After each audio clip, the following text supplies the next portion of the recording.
আসসালামু আলাইকুম।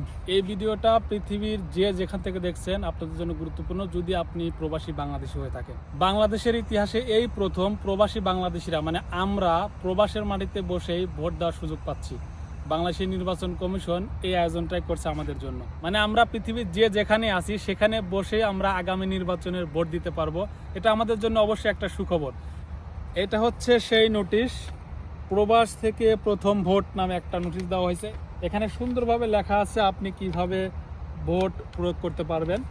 আগামী নির্বাচনে ভোট প্রদান করার জন্য আপনার যে শর্তগুলো পালন করতে হবে তার মধ্যে অন্যতম শর্ত হচ্ছে আপনার অবশ্যই এনআইডি থাকতে হবে।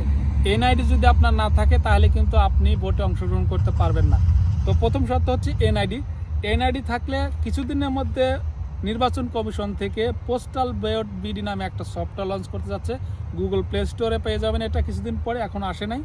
এই সফটওয়্যারের মাধ্যমে আপনার এনআইডি, পাসপোর্ট এবং ঠিকানা দিয়ে আপনাকে রেজিস্ট্রেশন করতে হবে।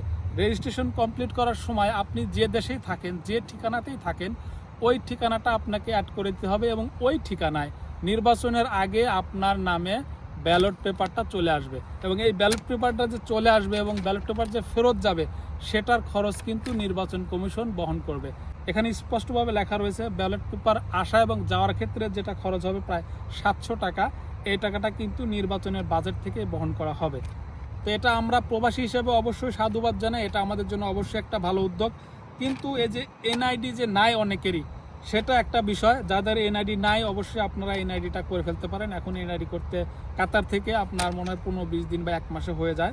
আপনার এই এনআইডিটা যত দ্রুত করতে পারেন। অন্যান্য দেশ থেকে যাদের এনআইডি নাই তারা তো আমার মনে হয় অংশগ্রহণ করতে পারবেন না, কারণ সব দেশে এনআইডি কার্যক্রমটা চালু নাই। যেসব দেশে এনআইডি কার্যক্রম চালু আছে আপনারা দ্রুত এনআইডিটা করে ফেলতে পারেন।